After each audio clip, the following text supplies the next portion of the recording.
Bonjour tout le monde, j'espère que vous allez bien. Je suis très contente de vous retrouver dans cette vidéo qui va nous parler d'un duo, d'un double coup de cœur sur le Misty Morning d'All Forest. Alors, comme vous l'avez vu en vignette, c'est ce modèle qui est absolument sublime, que j'ai acheté le jour de sa sortie. J'ai eu un très gros coup de cœur. La disposition, les couleurs, cette ambiance, il s'appelle Misty Morning, donc le matin brumeux.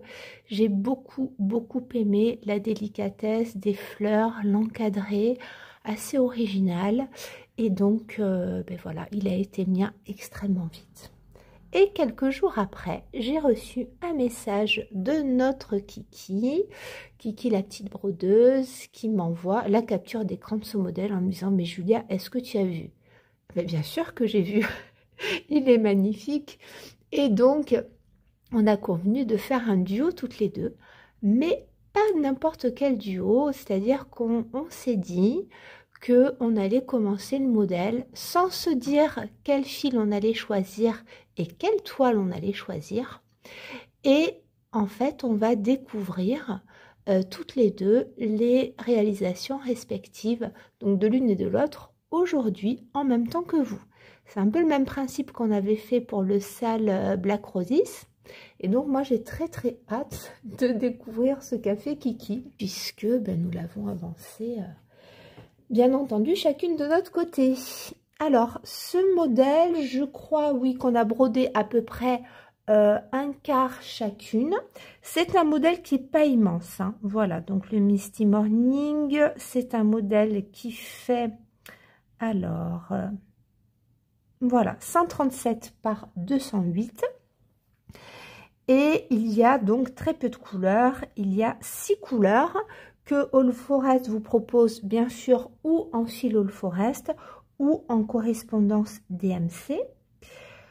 Alors, moi je vous ai pas sorti les correspondances DMC. Personnellement, je l'ai brodé en fil Atali, mais uniquement, hormis une teinte, uniquement en éphémère. Donc je vais vous montrer ma réalisation. Je vous ai préparé 2 correspondances Atali.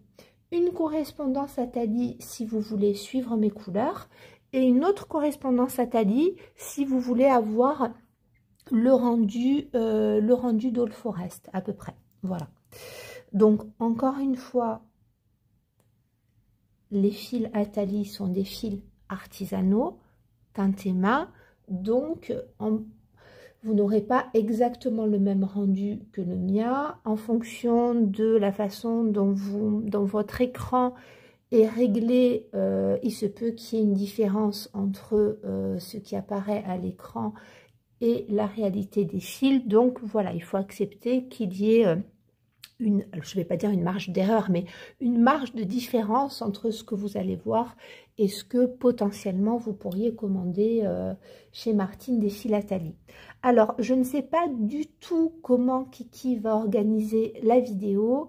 Je ne sais pas, je ne suis même pas certaine je ne sais plus si elle a brodé avec les fils Atali ou pas. Quoi qu'il en soit, bien entendu, si le modèle vous plaît et si vous voulez vous orienter vers un choix ou l'autre, je vous propose bien entendu de visionner les 2 vidéos, hein, ne serait-ce que pour voir le choix des couleurs. Alors, on s'est juste dit avec Kiki qu'on allait commencer au même endroit pour vous donner en fait un aperçu de couleurs, le sien et le mien, à partir du même endroit de départ. Alors, je pense que notre progression sera différente, mais quoi qu'il en soit, on a commencé au même endroit toutes les deux.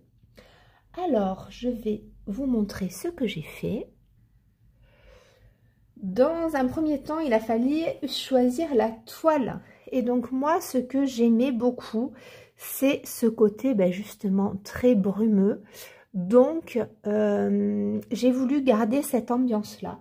Je suis partie sur une toile de lin Belfast bleu orage, la 7106 71 06. C'est une toile que je brode pas mal ces temps-ci. J'ai vraiment envie de ces teintes-là. et je vais vous montrer ce que j'ai fait. Donc voilà, je vais vous... Voilà, hop. Donc voilà ce que j'ai fait sur cette toile bleu orage. J'ai commencé par le centre haut avec donc uniquement des éphémères. Donc on a ici un rose fuchsia qui tire vers le violet. On a un vert qui tire vers le pourpre. On a un bleu grisé. Un violet assez soutenu. Alors ici c'est un violet, oui c'est un Parme, mais alors lui c'est moi qui l'ai fait, mais je vous ai trouvé les correspondances à Thalie. Et un rose, moi je suis partie sur plusieurs roses, puisque vous voyez ici il y a des fleurs sur le modèle original. Les fleurs sont toutes ici en... Alors, c'est un blanc nuancé que l'on peut tout à fait remplacer par la couleur poudre de chez Atali. C'est une couleur dont je vous parle souvent, qui va du blanc cassé au rose poudré blush. Voilà, la nuance est très très subtile et moi je m'en suis servie ici. Je vais vous agrandir, hop. Voilà, ici, vous voyez, j'ai pas pris un blanc blanc. J'aurais pu, mais j'avais pas envie de blanc. Donc, il y a des couleurs qui ne ressortent pas énormément. Moi, c'est vrai que d'habitude, je préfère des couleurs plus contrastées sur la toile. Mais là, j'ai eu envie de ce côté brumeux. Donc, même si on devine certaines fleurs, ça ne me gêne pas. Donc, au lieu d'avoir une seule couleur de fleurs, moi, je suis partie ici de... La première que j'ai faite, c'est celle-ci, ici, non, ici, voilà. Et donc, je vais alterner foncé, moyen, clair, moyen, clair. Je ne sais plus comment est-ce que je vais faire, mais bon, quoi qu'il en soit, je vais faire plusieurs couleurs. Ensuite, j'ai apporté aussi des petites différences. Vous voyez que là, en fait, on a les fleurs qui sont foncées et la couleur se répète sur les feuilles ici. Moi, j'avais pas envie de mettre du rose ici, donc j'ai trouvé quand même un vert qui allait sur le pourpre. Donc on garde l'esprit, mais on n'est pas vraiment sur cette couleur là.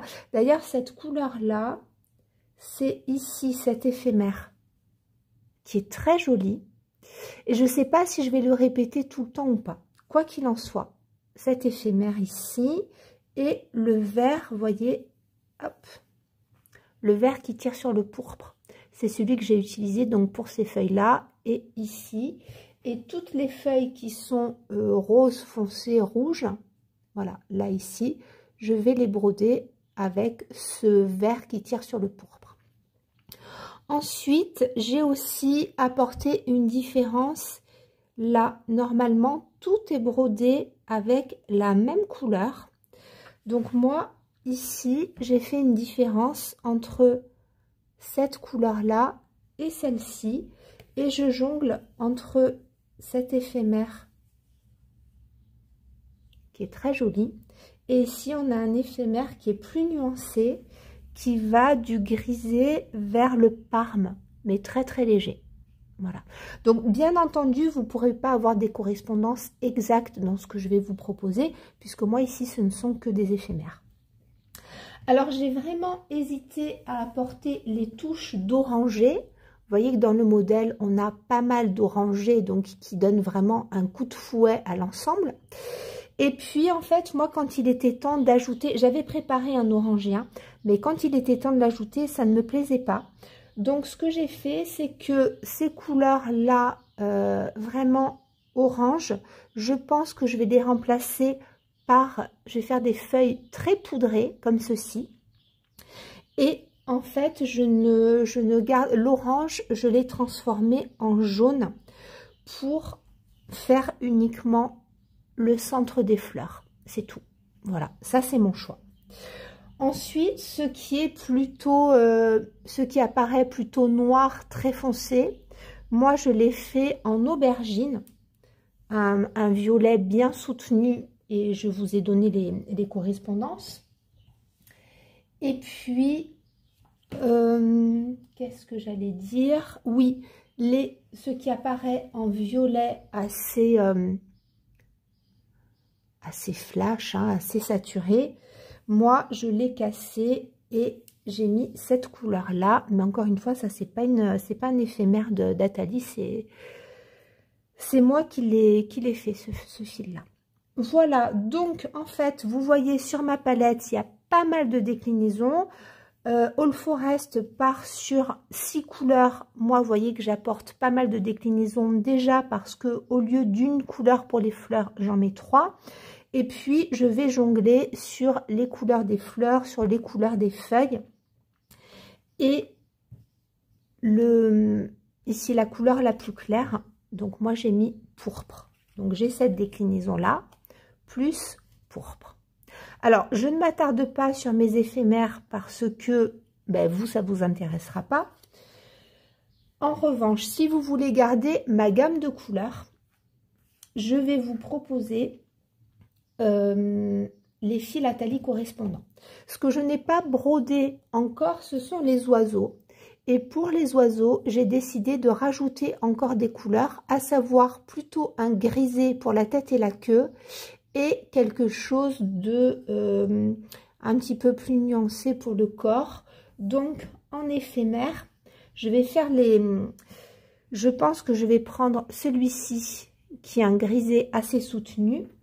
Et alors, je ne sais pas encore, soit celui-ci qui reste dans les tons de violet, un peu plus présent, soit celui-ci qui est plus doux, qui va du gris au rose. Je ne sais pas encore. Alors, je vous ai préparé donc les correspondances Atali pour les oiseaux. Si vous voulez quelque chose d'assez soutenu, je vous propose soit corbeau, soit onyx. Donc, allez voir sur le site, vous faites les comparatifs. Il y en a un qui va être plus grisé, l'autre qui va tirer un petit peu plus vers le noir. Mais ça, voilà, ce sont deux très jolies couleurs qui pourront bien ressortir. Ensuite, pour avoir cette couleur-là, je vous ai préparé la couleur aubergine. Pour avoir cette couleur-là avec les fleurs les plus foncées, groseille, je trouve que ça va bien. Ensuite, un rose plus désaturé, je vous propose ou rose poivré ou bois de rose. Après, ça c'est pour avoir quelque chose de désaturé. Maintenant, pour le rose moyen, vous allez voir, je vais vous proposer plusieurs choses. Hein. Si vous voulez un rose un petit peu plus présent, ou camélia ou capucine. Voilà, là, vous allez être davantage sur du rose. Là, vous allez être davantage dans les teintes, je dirais, brumeuses. Donc ça, ou ça, ou ça. Vous voyez.